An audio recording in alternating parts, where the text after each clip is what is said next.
আমরা কিছুদিন আগে গিয়েছিলাম বেলুড় মঠে। এই দেখো তার রাস্তা থেকে তার মেন গেট, আর মেন গেটের ঠিক অপোজিটে মানে রাস্তার উল্টো দিকে ঠিক এটা রয়েছে তোমাদের গাড়ি রাখার পার্কিং। তো আমরা এখানেই গাড়ি রেখেছিলাম আর তার জন্য নিয়েছিল 60 টাকা, মানে 4 হুইলার। তো এখানে তোমরা ইজি গাড়ি পার্কিং করে তারপরে বেলুড় মঠে ঢুকতে পারো। কিন্তু একটা কথা হচ্ছে, সেটা হচ্ছে মেন রোড থেকে মানে গাড়ি যেখানে পার্কিং করবে সেখান থেকে কিন্তু বেলুড় মানে মেন বেলুড় মঠ আর কি, মানে সেই মন্দিরটা সেইখানে কিন্তু যেখানে প্রার্থনা হয় সেইখানে কিন্তু অনেকটা দূরত্ব, মানে অনেকটা হাঁটতে হয়। এই আমরা গেটটা পার করলাম, এটা হচ্ছে আর একটা গেট।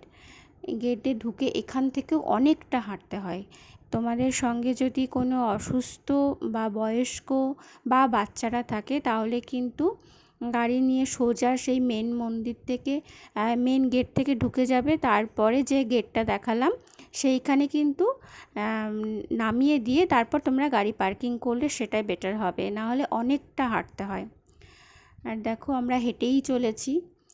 তো এই শান্ত পরিবেশে হাঁটতে মন্দ লাগে না, কিন্তু যারা অসুস্থ তাদের পক্ষে কিন্তু একটু কঠিন হয়ে যাবে। তো ভীষণ ভালো লাগে চারিদিকে। কলকাতার মধ্যে বেলুড় মঠে ঢুকলে মনে হয় না আমরা কলকাতার মধ্যে আছি, কারণ মঠের পরিবেশটাই এরকম যে চারিদিকে গাছ পাখির আওয়াজ ভীষণ ভালো লাগে। তো এই দেখো এই যে প্রার্থনা যেখানে হয় তার সামনে আর একটা গেট আছে, আর তার ঠিক ডান দিকেই হচ্ছে জুতো রাখার ঘর, যেখানে তোমরা বিনামূল্যে জুতো রাখতে পারবে। এখান থেকে জুতো, যে আমার হাজব্যান্ড চলে গেছে, তো বিনামূল্যে জুতো রাখতে পারবে। কারণ প্রার্থনার সবাই ওখানে যেতে হলে জুতো পরে তো যেতে পারবেন, তো ওখানে রেখে যাওয়াই সব থেকে ভালো। সেখান থেকে অল্প একটু 1 মিনিট। আর দেখো চারিদিকে কত সুন্দর ফুল দিয়ে সাজিয়ে রেখেছে, মানে এগুলো দেখলেই ভালো লাগে। প্রাকৃতিক পরিবেশটা ভীষণ সুন্দর, আর চারিদিকে পাখির ডাকও পাচ্ছি, কাজেই মানে প্রচুর মানে গাছ আছে জন্য। আর দেখো এইখানটা জুতো রেখে খালি পায়ে হাঁটছি, কী যে ভালো লাগছে কি বলবো। আমি খুব একটা খালি পায়ে হাঁটতে পছন্দ করি না, কিন্তু শান্ত পরিবেশ, তার মধ্যে হচ্ছে খুব ঠান্ডা, মানে রাস্তাটাও খুব ঠান্ডা। আমি জানি না জল টল দিয়েছিল কি না, কোনো গরম নেই। এত গরমের মধ্যেও রাস্তাটা খুব ঠান্ডা লাগছে, বেশ ভালো লাগছে। এইবার চারিদিকটা তোমাদের দেখাচ্ছি। এটা আমরা গিয়েছিলাম একদম সন্ধ্যের আগে, তো হালকা হালকা আলো আছে, পুরো আলো ওরা জ্বালায়নি এখনও। তোমরা দেখতেই পাচ্ছ, দিনের আলোতেই আমি ভিডিওটা দেখাচ্ছি। আচ্ছা, আজকে মানে সব সময় লোক থাকে, সে নিয়ে কোনো সন্দেহ নেই। সবাই বাড়িতে প্রার্থনা শুরু হবে বলে সবাই যাচ্ছে। তো এবার আমরাও এগোবো আর কি। আমি তাও তোমাদের চারিদিকটা ঘুরিয়ে দেখিয়ে দিচ্ছি। এই যে চারিদিকে ঘেরা ঘেরা জায়গাগুলো আছে, তোমরা এখানে বসেও থাকতে পারো।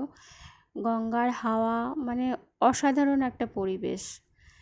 আর এদিকে মম বাপি আমার হাজব্যান্ড ওখানে যাওয়ার জন্য ব্যস্ত হয়ে পড়েছে। তো চলো আমরা চলে যাই, তারপরে এসে তোমাদের দেখাচ্ছি।